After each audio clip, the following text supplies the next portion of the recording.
দর্শক, এই মুহূর্তে রাজধানী মগবাজার থেকে আমরা সরাসরি যুক্ত হয়েছি আপনাদের সঙ্গে। আমরা কিছুক্ষণ পূর্বে জানতে পেরেছি যে এখানে একটি ভয়াবহ দুর্ঘটনা ঘটেছে এবং আমরা তাৎক্ষণিক এখানে এসে যা জানতে পেরেছি এবং যা দেখতে পেরেছি যে এখানে একটি কাভার্ড ভ্যান নিয়ন্ত্রণ হারিয়ে দুটি বাইক এবং একটি সিএনজিকে ধাক্কা দেয় এবং গাড়িতে থেকে আমরা জানতে পেরেছি এখানে বেশ কয়েকজন আহত হয়েছে এবং তাদেরকে ঢাকা মেডিকেল হাসপাতালে নিয়ে যাওয়া হয়েছে। তো আমরা এখানে যেটি এই মুহূর্তে দেখতে পাচ্ছি যে একটি সিএনজি অবস্থা খুবই জরাজীর্ণ হয়ে গেছে এবং বাইকগুলোর অবস্থা খুবই গুরুতর হয়ে গেছে। তো বাইক এবং সিএনজি এই অবস্থা দেখে আপনারা বুঝতে পারতেছেন যে এখানে যে দুর্ঘটনা ঘটেছে তার ভয়াবহতা ছিল কতটা করুণ।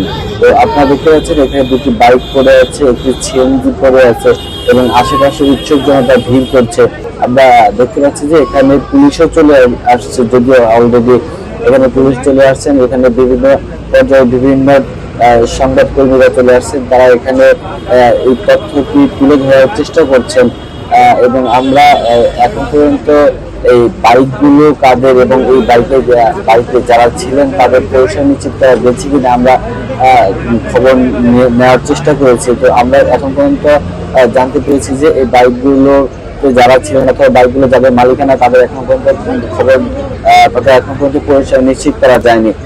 তো আমরা এখানে দেখতে পাচ্ছেন যে পুলিশের একটি গাড়ি চলে আসছে, যেটি দিয়ে হচ্ছে আপনার এই কাভার্ড ভ্যানটি নিয়ে যাওয়ার জন্য তারা চেষ্টা করছেন।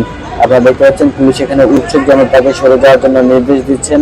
হলুদ কালার যে কাভার্ড ভ্যানটি আপনারা দেখতে পাচ্ছেন, মূলত এটি খুব সম্ভবত কুরিয়ারের কোনো কাজে হয়তো বা ব্যবহার করা হচ্ছিল। তো এই গাড়িটি মূলত নিয়ন্ত্রণ হারিয়ে দুটি বাইক এবং একটি সিএনজি কে ধাক্কা দেয়। তো আপনারা দেখতে পাচ্ছেন যে এখানে পথচারীরা চেষ্টা করছেন সিএনজি এবং বাইক, যে দুটি বাইক দুমড়ে মুচড়ে পড়ে আছে এবং সিএনজিটি দুমড়ে মুচড়ে পড়ে আছে, এগুলোকে আলাদা করানোর তারা চেষ্টা করছেন। আপনারা দেখতে পাচ্ছেন যে সবাই হাতে হাত রেখে একসঙ্গে চেষ্টা করতেছেন যে সিএনজিটাকে এখান থেকে আলাদা করার জন্য। এবং আমরা দেখতে পাচ্ছি যে সিএনজি থেকে বাইকটাকে সরানো হয়েছে এবং বাইকটাকে খুব সম্ভবত একটি রিক্সা তোলা হচ্ছে।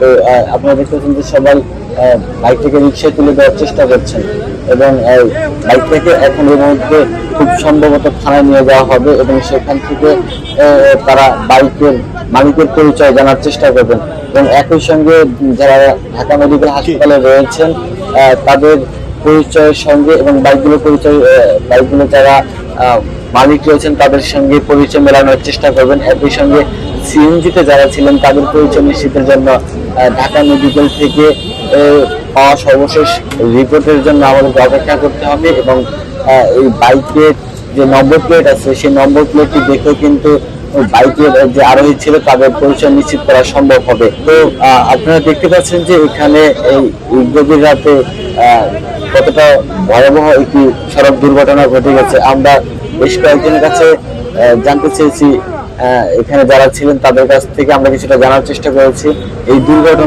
দুর্ঘটনাটা কিভাবে ঘটেছে। তখন তারা অনেকেই যেটা বলেছেন, এখানে যে কাভার্ড ভ্যানটি আপনারা দেখতে পেয়েছেন কিছুক্ষণ আগেই, কাভার্ড ভ্যানটি মূলত খুব হাই স্পিডে আসার চেষ্টা করছিল। এখানে আসার চেষ্টা করার পরে এখানে যে স্পিড ব্রেকার ছিল সেই স্পিড ব্রেকারের সঙ্গে ধাক্কা লেগে মূলত গাড়িটি নিয়ন্ত্রণ হারিয়ে এই বাইক আপনারা যেটা দেখতে পাচ্ছেন এই বাইকটিকে এবং এই যে সিএনজিটাকে ধাক্কা দেয় এবং এই সিএনজিটাকে ধাক্কা দেওয়ার পরে আমরা যতটুকু জানতে পারি যে এখানে তাৎক্ষণিক গুরুতর আহত হয়ে পড়েন 3 জন এবং অনেকেই বলছিলেন তারা এখানে নাকি মৃত্যুবরণ করেছেন। যদি আমরা আসার পর তাদেরকে দেখতে পাইনি, তবে হসপিটালের তথ্যের জন্য আমাদেরকে অবশ্যই অপেক্ষা করতে হবে।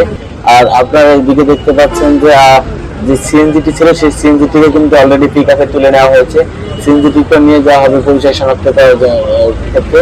তো আমরা এই মুহূর্তে কথা বলবো একজন পথচারীর সঙ্গে যিনি এখানে ছিলেন এবং এই প্রত্যক্ষদর্শী বলা চলে। তার সঙ্গে আমরা কথা বলে চেষ্টা করবো যে আসলে তিনি কতটা এখানে কি দেখেছেন এবং তিনি আমাদেরকে কতটা তথ্য দিতে পারেন। আমি কাঁপতেছি, পিছন তাকায় দেখি কি ও ডাইরেক্ট একটা প্রাইভেট কার মেরে দিচ্ছে, প্রাইভেট কারের অর্ধেক ফসকায় গেছে। তারপরে একটা অটো রিক্সা মেরে দিচ্ছে, অটো রিক্সা দেখলাম উল্টা পড়ে গেছে। তারপরে সিএনজি মেরে দিচ্ছে, সিএনজি পিছন সাইড থেকে মারছে, সিএনজি অর্ধেক ফসকায় গেছে। তারপরে হচ্ছে ওই বাইক, 2টা বাইকের উপর গিয়া ডাইরেক্ট ওই জায়গা ওই পাশের বাড়ি গেছে। পরে আমি তাৎক্ষণিক দৌড়ে আবার ওই জায়গায় গেছি, গিয়ে ড্রাইভার হেল্পার কেউই পাইনি। ওই জায়গাতে আমি আবার এখানে আসছি, আচ্ছা দেখি 2 জন জায়গায় ডেট, বুঝছেন? 2 জন জায়গায় ডেট, একজনের খুবই আশঙ্কাজনক অবস্থা, ঠিক আছে? আল্লাহ হয়তো দোয়া করে উনি বাঁচাই রাখুন, ঠিক আছে? আর 5-6 জন গুরুতর আহত, বুঝছেন? আর এরকম ঘটনা এখানে নতুন না, প্রতিনিয়ত হচ্ছে।